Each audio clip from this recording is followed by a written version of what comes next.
سورہ کہف کا نام تو سنا ہے نا، حدیث میں اس کی بڑی فضیلت بھی ہے۔ ایک کام آپ لوگ ضرور کریں کہ دیکھو جو حافظ قرآن نہیں ہے نا، وہ کچھ متعین صورتیں ضرور یاد کریں قرآن مجید کی، ٹھیک ہے؟ پورا قرآن حفظ نہیں ہوتا، کچھ متعین صورتیں ہیں، جیسے سورہ یاسین ہے، سورہ ملک ہے، سورہ ملک کی تو بڑی فضیلت ہے، اسی طرح سورہ کہف ہے، یہ بھی زبانی یاد کریں، سورہ سجدہ ہے، یہ بھی زبانی یاد کریں، اور 30واں پارہ بھی مکمل زبانی اور 29واں بھی مکمل زبانی ہے۔ یہ دو پارے ہر ایک کو حفظ ہونے چاہیے، 29واں اور کیونکہ نمازوں میں پڑھے جاتے ہیں، 29واں 30واں مکمل یاد کر لیں، سورہ یاسین یاد کر لیں، سورہ ملک یاد کر لیں، اور سورہ کہف یاد کر لیں، سورہ سجدہ یاد کر لیں، سمجھ رہے ہیں؟ سورہ واقعہ یاد کر لیں، سورہ رحمان بھی یاد کر لیں، اگر سورہ رحمان یاد کرنا ذرا مشکل ہے، سورہ واقعہ یاد کر لیں۔ تو یہ چند صورتیں آپ یاد کریں گے نا، تو اس کا فائدہ کیا ہوگا کہ تہجد میں آپ لمبی نماز پڑھ سکتے ہیں۔ دیکھو سورہ کہف جمعے کے دن فضیلت ہے نا، تو وہ جمعے کی رات کو تہجد میں پڑھ لو سورہ کہف، فضیلت بھی حاصل ہو جائے گی اور نماز کا ثواب بھی مل جائے گا۔ تو جن لوگوں کو قرآن کا حصہ یاد نہیں ہوتا، وہ تہجد لمبی رکعتیں پڑھ ہی نہیں سکتے، وہ علم طرح سے بس پڑھتے رہیں گے، رکوع کریں گے پھر اٹھیں گے، تو وہ تہجد میں جو ہے نا کچھ اپنا سینے میں اتنا قرآن محفوظ رکھنا چاہیے تاکہ کبھی انسان کی طبیعت میں نشاط ہوتا ہے، وہ لمبی نماز پڑھنا چاہتا ہے تو پڑھ سکے، وہ سمجھ رہے ہیں؟ 30واں پارہ ہے، ایک پارہ تہجد میں پڑھ لیں مکمل 30واں پارہ، تو یہ تھوڑا تھوڑا روزانہ قرآن مجید یاد کیا کریں۔ کیا ہو گیا بھائی؟ روزانہ آج سے عزم کریں کہ ہم روزانہ قرآن کا بے شک کچھ نہیں 4 لائنیں زبانی یاد کر لیں گے، ایک صفحے 15 لائنوں والا قرآن لے لیں، کیونکہ زیادہ تر حافظ میں نے دیکھے 15 لائنوں کے، ایک ہی ہمیشہ یاد، جب بھی قرآن حفظ کرنا ہے نا تو ایک ہی جیسے قرآن سے حفظ کرنا ہے، ورنہ بہت کنفیوز ہو جائیں گے۔ بھائی قرآن جو چھپتے ہیں نا ان میں کچھ 15 لائنوں والے ہوتے ہیں، کچھ 16 لائنوں والے ہوتے ہیں، کوئی سورت 15 لائنوں سے یاد کر لی، کوئی 16 سے، بہت کنفیوز ہو جائیں گے، پوری زندگی ایک جیسے قرآن سے ہی پھر پڑھا جاتا ہے۔ تو آج سے یہ ہمت کر لیں، جتنے لوگ فیس بک پہ بھی سن رہے ہیں، نیٹ پہ بھی سنیں گے، آپ لوگ بھی جو موجود ہیں، روزانہ قرآن کی 3-4 لائنیں زبانی یاد کرنی ہے، ان متعین صورتوں کی 3-4 زیادہ بوجھ نہ ڈالیں اپنے اوپر ورنہ مایوسی ہو جاتی ہے۔ تو اس میں بڑی برکت ہوگی، 1-2 سال میں بہت ساری صورتیں یاد ہو چکی ہوں گی۔ میں نے جو قرآن مجید حفظ کیا ہے نا، تو میرا حفظ کرنے کا شروع میں ارادہ نہیں تھا، میرے پاس ٹائم ہی نہیں تھا۔ اللہ تعالیٰ میرے بڑے بھائی کو جزائے خیر دیں، وہ حافظ قرآن ہیں، ہم نے کسی الگ سے قاری سے نہیں پڑھا، اپنے بڑے بھائی سے ہی پڑھا ہے، تو وہ ہمیں روزانہ سب بہن بھائیوں کو لے کے صبح صبح بیٹھ جاتے تھے فجر کے بعد، اور ہمیں انہوں نے پڑھانا، قاعدہ تو میرے والد صاحب نے پڑھا دیا تھا، نورانی قاعدہ، اور کچھ دعائیں یاد کرا لی، باقی بڑے بھائی نے پھر قرآن پڑھانا شروع کیا۔ تو جب میرا قرآن ختم ہوا تو انہوں نے کہا کہ اب کچھ صورتیں یاد کر لو، تو مجھے سورہ کہف یاد کرا دی، تھوڑی صبح دے بیٹھتے تھے 15 منٹ 20 منٹ آدھا گھنٹہ روزانہ، باقی پھر اسکول جانا ہے، باقی کام ہوتا، بس روزانہ اتنی دیر بٹھاتے تھے، تو وہ روز تھوڑی تھوڑی صورتیں یاد کر کے بہت ساری صورتیں یاد ہو گئیں، تو پھر مجھے حفظ کرنے کا شوق پیدا ہو گیا، یار جب اتنی ہو گئی تو پورا یاد کرو قرآن۔ تو میں نے بہت تھوڑے سے عرصے میں طلب علمی کے دوران الحمدللہ حفظ مکمل کیا ہے، پڑھائی کے دوران۔ تو ایک دفعہ ذوق پیدا ہو جائے گا نا تو پھر خود مزہ آئے گا، خود لطف آئے گا اس میں۔ تو سورہ کہف بھی مشہور سورت ہے جو پڑھی جاتی ہے، نبی صلی اللہ علیہ وسلم نے فرمایا جو سورہ کہف کی جمعے کو تلاوت کرے گا، جمعے کی رات کو بھی کر سکتے ہیں تلاوت، ایک روایت میں جمعے کی رات کا بھی تذکرہ ہے، تو آپ نے فرمایا کہ وہ دجال کے فتنے سے محفوظ رہے گا۔ کہف عربی میں کہتے ہیں غار کو۔ اس میں 2 بلکہ 3 واقعات ہیں، 2 تو بڑی دلچسپ ہیں۔ پچھلی قوموں میں چند نوجوان تھے جو ایمان لے کر آئے، جو کیا کیا انہوں نے، لیکن جس ملک میں وہ رہتے تھے وہاں کا بادشاہ بڑا ظالم تھا، وہ ایمان والوں کو زندہ رہنے نہیں دیتا تھا۔ تو ان نوجوانوں نے مل کے یہ کہا کہ ہم یہاں رہ کر اپنے ایمان کی حفاظت نہیں کر سکتے، ایمان ظاہر کریں گے یہ ہمیں مار دیں گے، تو ہم اس ملک کو چھوڑ کر کہیں نکلتے ہیں۔ یہ بڑی قربانی ہوتی ہے اپنا ملک چھوڑ دینا اللہ کے لیے۔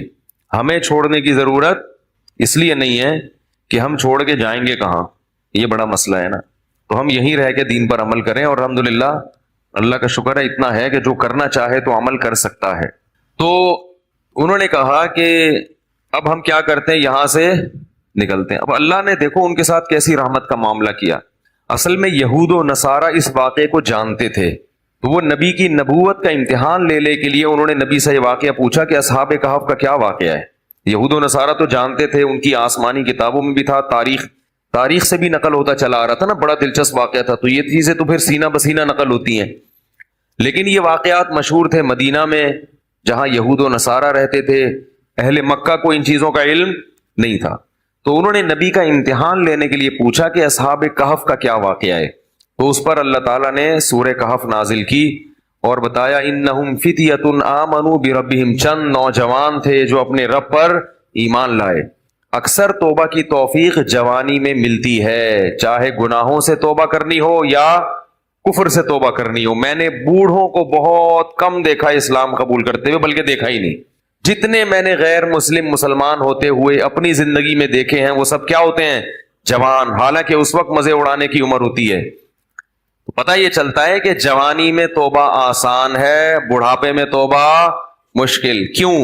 جوانی میں جیسے گناہوں کا جوش ہوتا ہے تو گناہ سے بچنے کا جذبہ بھی جوانی میں ہی پیدا ہوتا ہے، کیونکہ جوش کا ہونا ضروری ہے گناہ کے لیے بھی اور توبہ کے لیے بھی.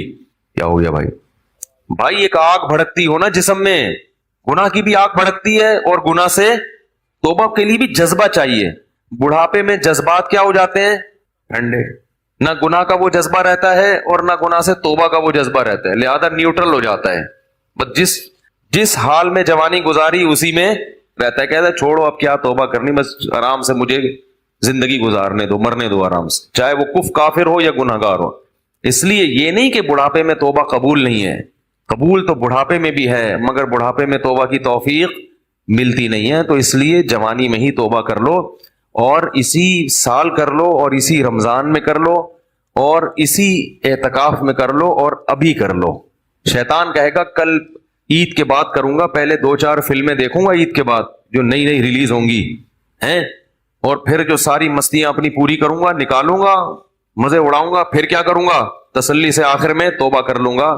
جس نے یہ سوچ کے توبہ کو ڈیلے کیا، مؤخر کیا، اس سے بڑا بے وقوف دنیا میں کوئی نہیں ہے. ایسا نہیں ہوتا، کرنی ہے تو کرو ابھی. اللہ تعالیٰ توبہ کی توفیق دے. آج رات اٹھ کے نا اللہ سے خوب گڑ گڑا کے مانگے، اللہ جتنے گناہ تھے ہم نے چھوڑ دیے. بس ہمت کرو، ہمت کے بغیر دنیا میں کچھ بھی نہیں ہوتا. تو ان نوجوانوں نے کیا کہا بھائی؟ ہمت کرتے ہیں. فتیہ، قرآن کیا کہہ رہے ہیں؟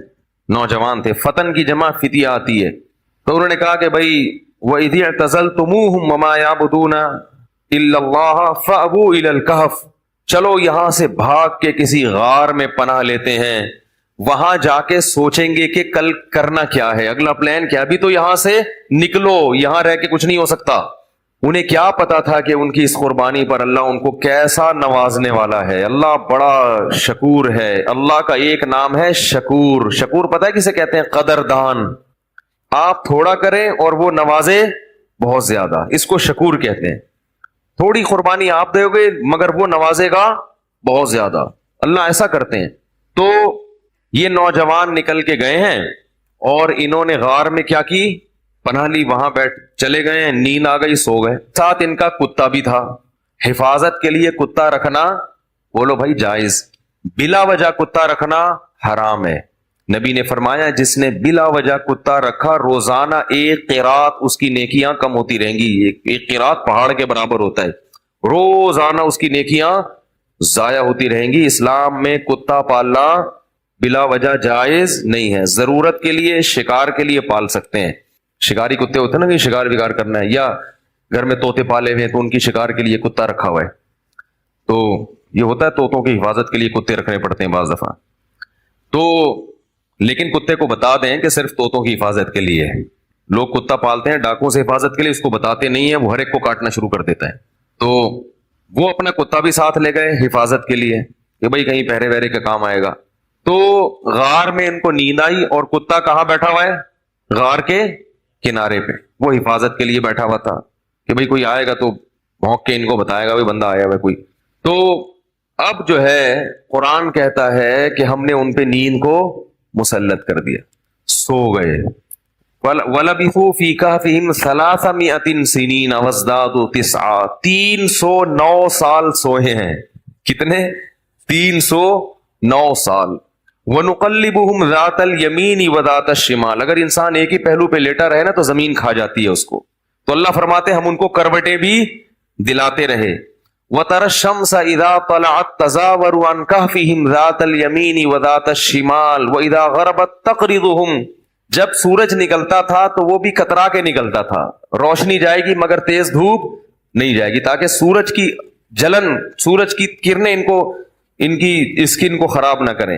اور اللہ فرماتے ہیں 309 سال تک کتا جس انداز میں بیٹھا رہا ہے، لَوِ اطَّلَعْتَ لَوَلَّيْتَ مِنْهُمْ رُعْبًا وَلَمُلِئْتَ مِنْهُمْ فِرَارًا.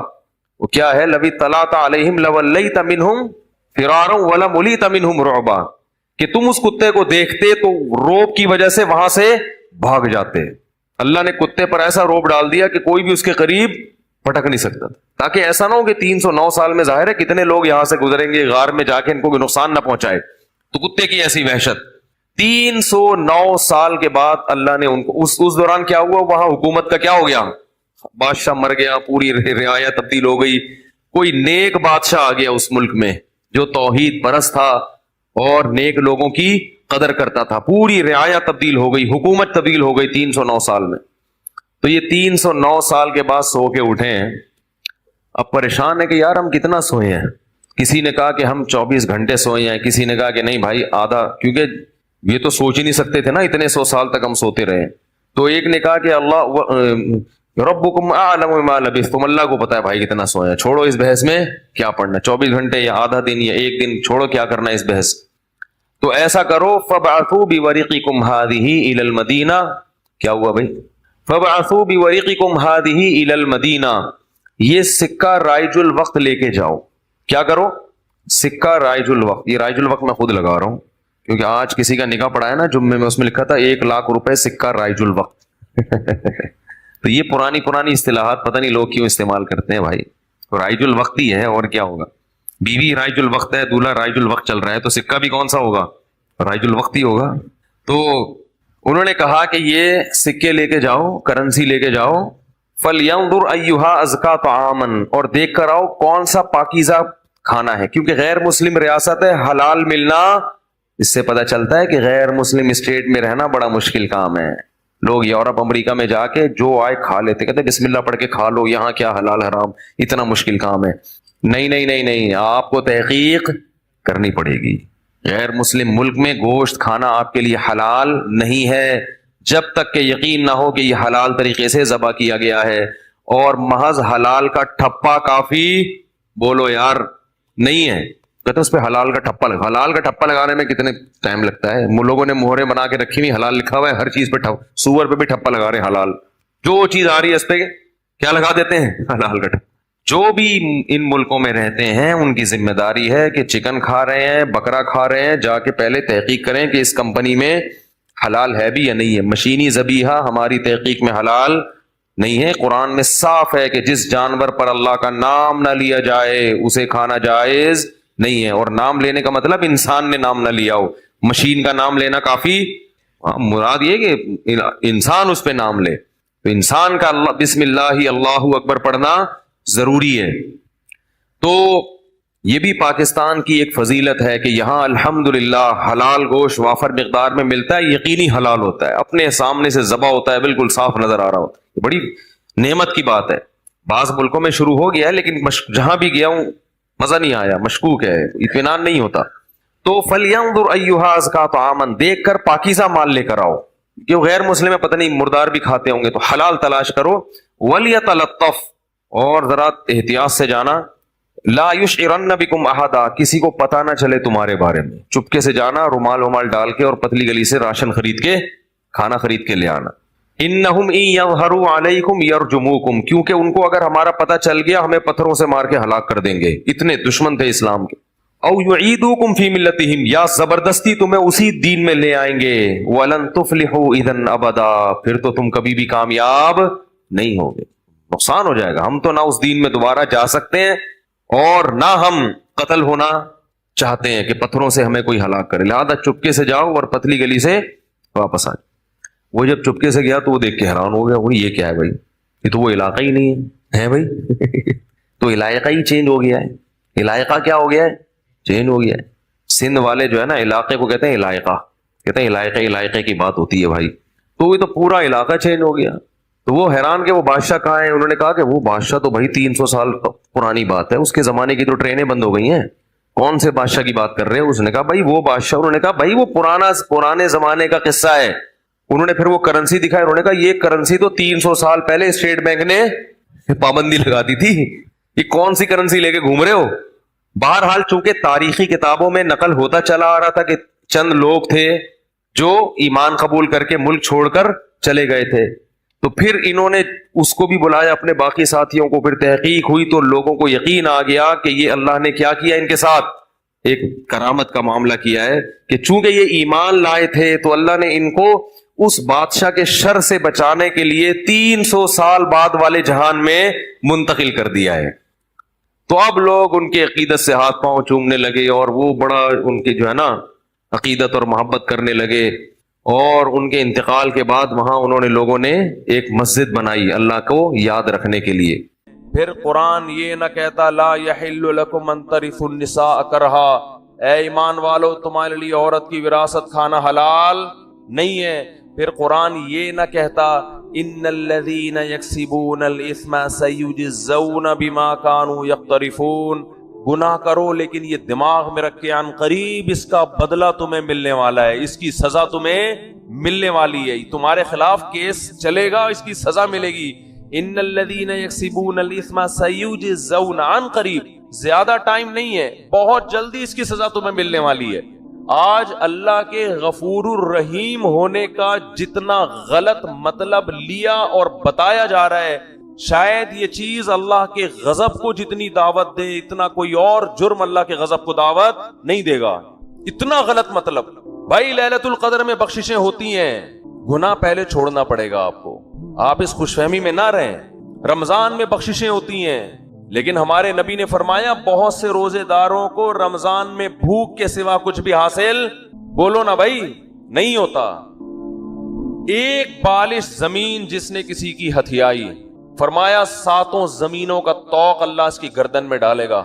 نہ معاملات صحیح ہیں, پیسے دے کے آپ تجربہ کر کے دیکھ لیں, کبھی وقت پہ واپس بولو نا نہیں کرے گا. یہ کیا ہے؟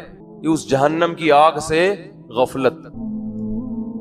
صحابہ کرام ڈرا کرتے تھے. حدیث میں آتا ہے رسول اللہ صلی اللہ علیہ وسلم نے فرمایا کہ اللہ نے اس آگ کو اس آگ سے زیادہ گرم بنایا ہے. صحابہ کرام کی ایسی کیفیت ہوئی, ترمذی کی حدیث ہے, اس طرح اللہ کے خوف سے رونے لگے کہ جیسے کوئی ہانڈی کھول رہی ہوتی. یا ایھا الناس ان وعد اللہ حق فلا تغرنکم الحیات الدنیا. دیکھو اللہ فرماتے ہیں لوگو اللہ کا وعدہ سچا ہے. اللہ نے وعدے کیے نا, مار کے ختم نہیں کروں گا, ایک دن اپنے سامنے کھڑا کر کے حساب و کتاب لوں گا. اللہ بار بار یاد دلاتا ہے اے لوگو اللہ کا وعدہ سچا ہے. تو اللہ تجھے یہ بتانے کی کیا ضرورت ہے کہ میرے وعدے سچے ہیں؟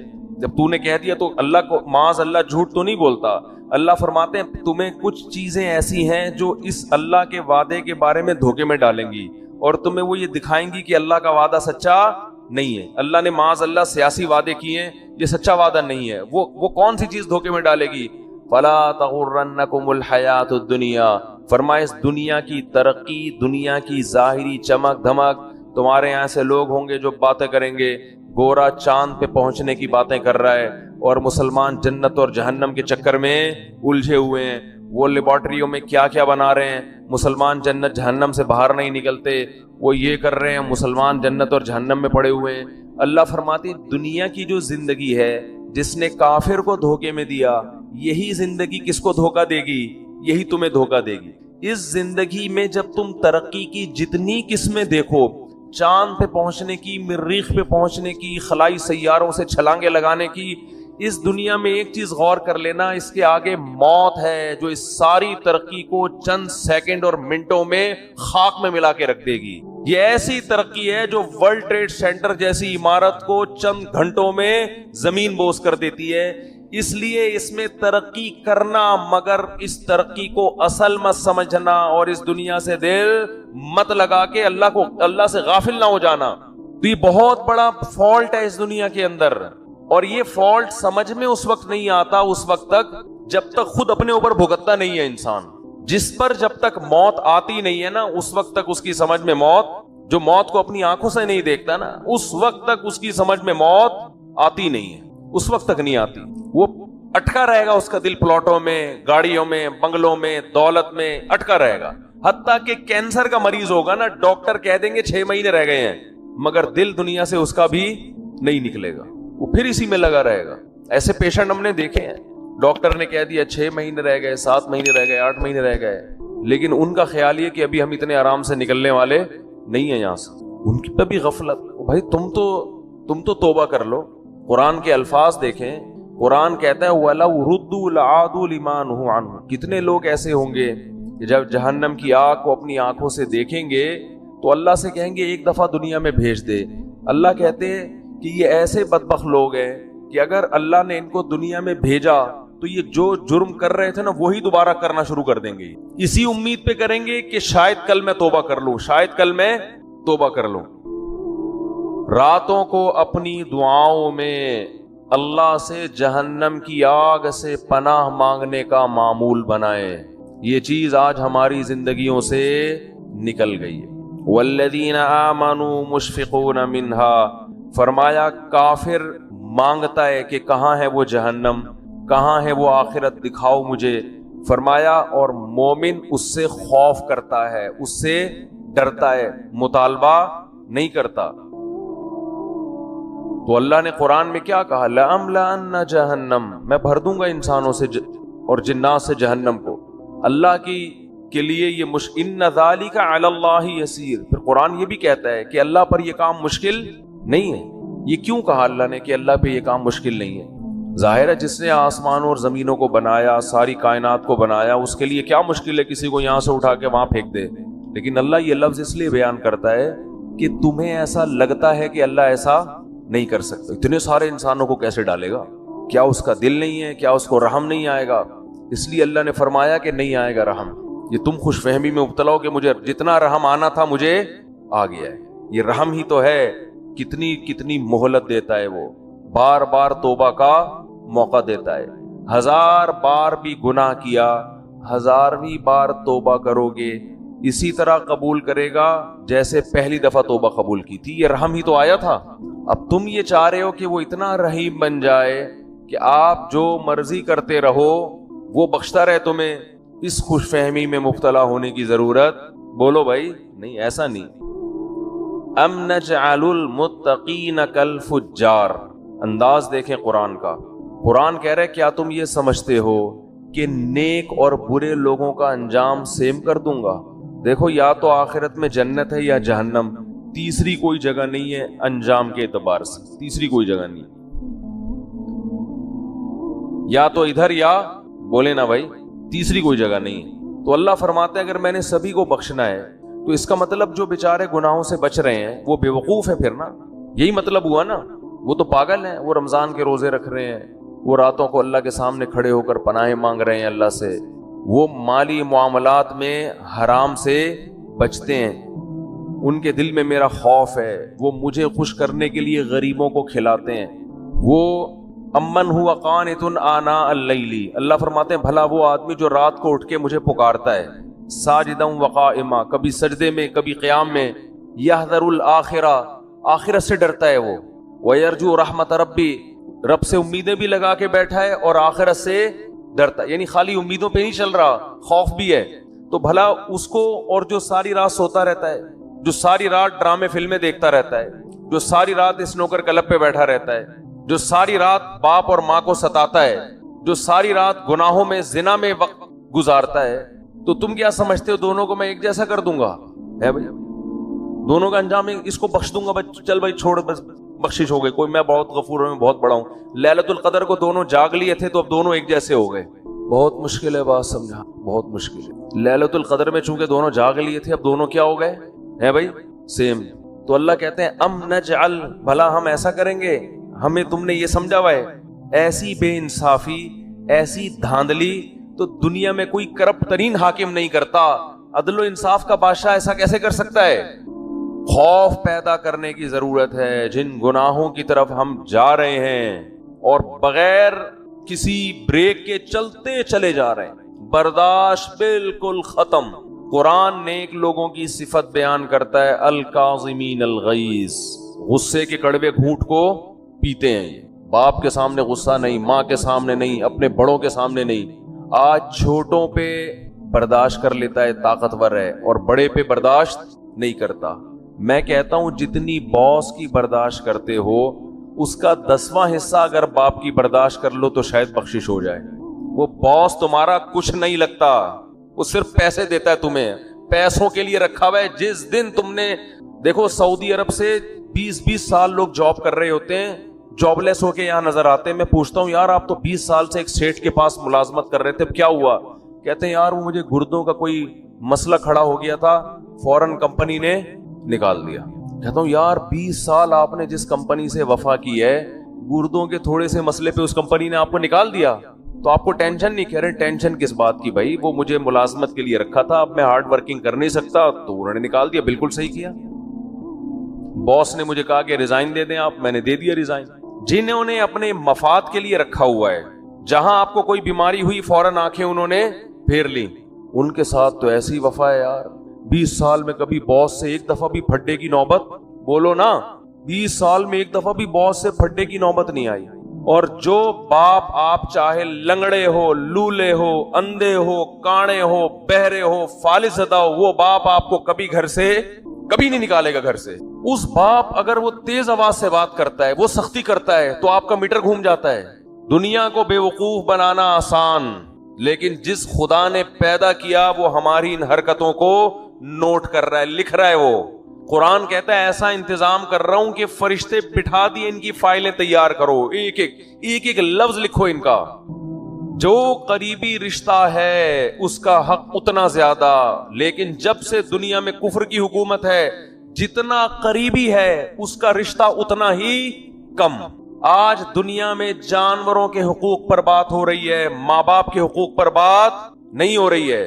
ایک فادر ڈے منا لیتے ہیں، اس میں چاکلیٹ موکلیٹ اس کو گفٹ کر دیتے ہیں گورے. ایک مدر ڈے میں کوئی 2-4 پھول ہار پہنچا دیتے ہیں اس کو. یہ فادر ڈے اور مدر ڈے منانا چھوڑ دیں، یہ ماں باپ کے ساتھ بدترین مذاق ہے، یہ خوب سمجھ لیں. بالکل اس کا بائیکاٹ کریں. یہ جو فادر ڈے اور مدر ڈے، یہ ان لوگوں کا کام ہے جن کا باپ اور ماں سے سال میں ایک پورے سال رشتہ ہوتا ہی نہیں ہے، وہ کبھی کبھار تھوڑا بہت یاد کر لیتے ہیں.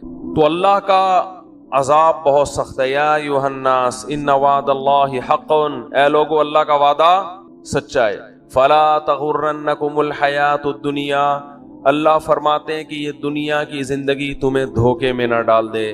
ولا یغرنکم باللہ الغرور، اور شیطان تمہیں دھوکے میں نہ ڈال دے. شیطان تمہارے برے عمل کو چمک پٹیاں لگا کے تمہارے سامنے مزین کر کے پیش کرے گا. یہ خود بھی برباد ہوگا، تمہیں بھی برباد کرے گا.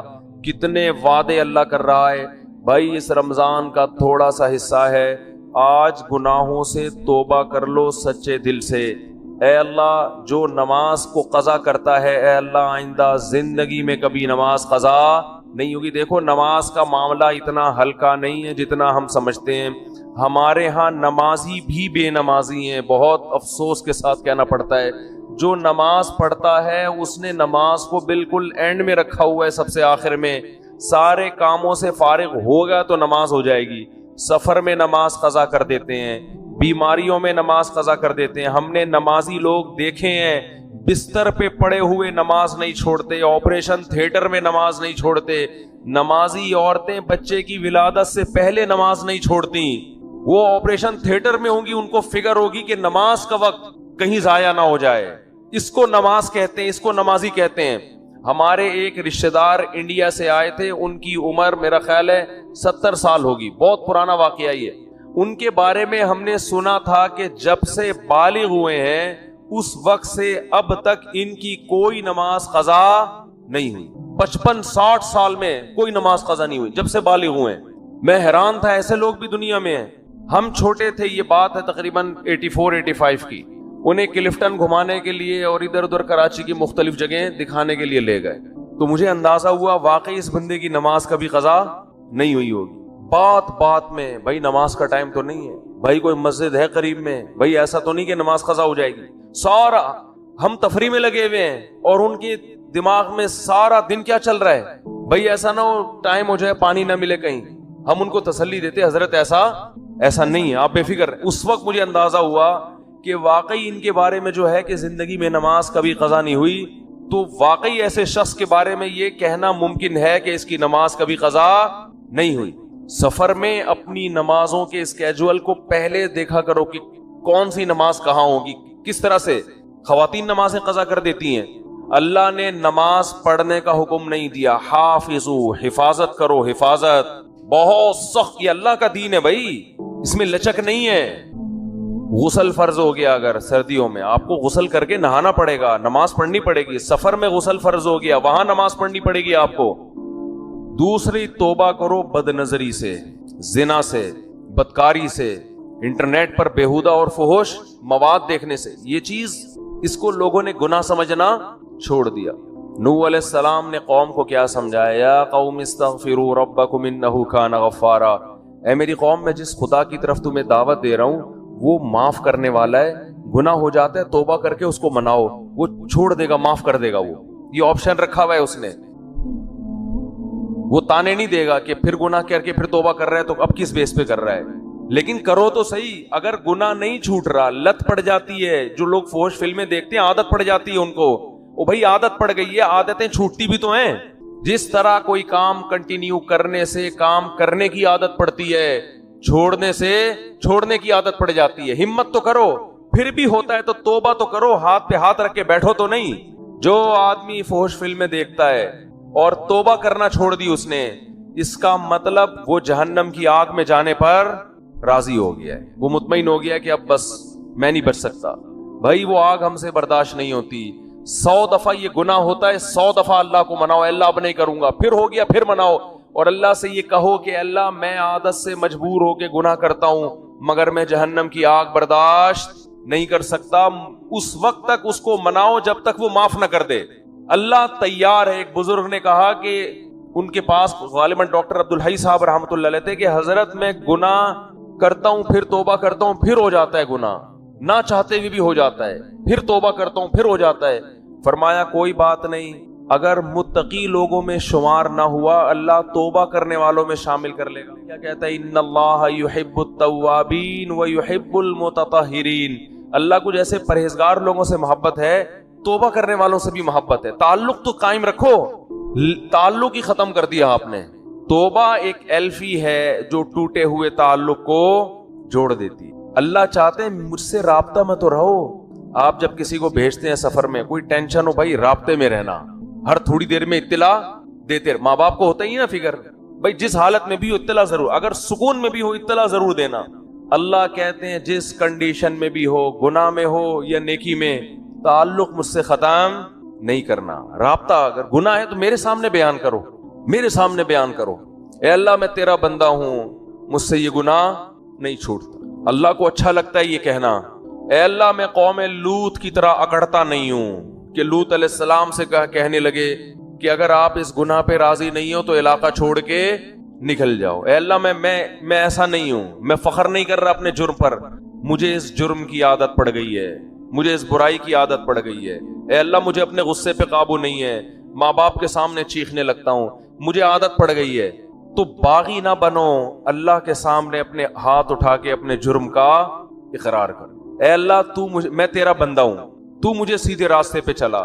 حدیث میں کتنی پیاری دعا آئی, یا حیو یا قیوم برحمتک استغیث اصلح لی شانی کلہ ولا تکلنی الی نفسی طرفۃ عین ولا اقل من ذلک. اے وہ ذات جو زندہ ہے, ہر چیز کو تھامنے والا ہے, میں تیری رحمت کی بھیک تجھ سے مانگتا ہوں, میری حالت کو درست کر دے, مجھے گناہ چھوڑنے کی توفیق دے دے. ولا تکلنی الی نفسی طرفۃ عین, مجھے میرے حوالے نہ کر. اے اللہ مجھے میرے ہاتھوں میں, دیکھو چھوٹا بچہ ہوتا ہے نا, جب سفر چل رہا ہوتا ہے ڈر ہوتا ہے گاڑی کے نیچے نہ آ جائے, گٹر میں نہ گر جائے, یہ نہ ہو جائے وہ نہ ہو جائے, تو ماں باپ کسی کے حوالے بچے کو کرتے ہیں کہ بھئی بچے کو بچے کے حوالے نہیں کیا جائے گا, بچہ کسی بڑے کے ہاتھوں میں ہوگا تو محفوظ. تو انسان اللہ کے سامنے جرم کا اعتراف کرے, اے اللہ میں کمزور ہوں, تو مجھے میرے حوالے نہ کر. کتنی دیر کے لیے حوالے نہ کر, طرفت عین, اے اللہ 24 گھنٹے میں ایک پلک جھپکنے میں جتنا ٹائم لگتا ہے نا, اتنے ٹائم کے لیے بھی تو مجھے میرے حوالے نہ کر. ولا اقل من ذالک, اس سے کم ٹائم کے لیے بھی تو مجھے میرے حوالے نہ کر, کیونکہ اگر تو نے مجھے میرے حوالے سیکنڈ کے کروڑویں حصے کے لیے بھی کر دیا تو مجھے اپنے اوپر اعتماد نہیں ہے, میں اس میں تیری نافرمانی کروں گا, میں اس میں اپنی جان پر ظلم کروں گا. 24 گھنٹے تو مجھ پر گرفت رکھ. یہ نبی نے ہمیں دعائیں سکھائی ہیں, یہ گناہگاروں کے لیے دعائیں ہیں جن سے گناہ نہیں چھوٹتے. وہ اللہ سے مانگیں کہ اللہ تو مجھے میرے حوالے نہ کر, تعلق تو قائم رکھے میرے بھائی. اور کیا دعا سکھائی, خذ بناصیتی الی البر والتقوی, اے اللہ میں سیدھے راستے پہ چلنا چاہوں نہ چاہوں تو مجھے پیشانی کے بالوں سے پکڑ کے سیدھے راستے پہ گھسیٹ لے. جیسے کسی ڈاکٹر کے پاس آپ جاتے ہیں نا, انجیکشن لگانے کی تکلیف ہو رہی ہے اور لگانا ضروری بھی ہے, آپ کہتے ہیں بھائی رسیوں سے باندھ کے میرے انجیکشن ٹھوک دو, لگا دو انجیکشن, کہتے ہیں کہ نہیں کہتے, میری پرواہ نہیں کرو. تو بھائی اس رمضان میں ہمت کر کے گناہوں سے توبہ کر لو. اور دیکھو یہ بات میں بہت کم بیانات میں کہتا ہوں کیونکہ یہ جرم پھیل گیا ہے. داڑھی کٹانا یہ بھی تغییر خلق اللہ ہے, اللہ کی تخلیق کو بدلنا ہے. اللہ کو داڑھی کٹا ہوا مرد پسند بولو نا بھائی, یہ آپشنل نہیں ہے, یہ تو اب ہو گیا کیونکہ اتنے لوگ اب انگریزوں کو دیکھ دیکھ کے داڑیاں کاٹنا شروع کر دیں تو ہمارے کلچر کا حصہ بن گئی یہ چیز. نبی نے حکم دیا ہے اعفوا اللحى وقصوا الشوارب, فرمایا داڑھی کو بڑھاؤ.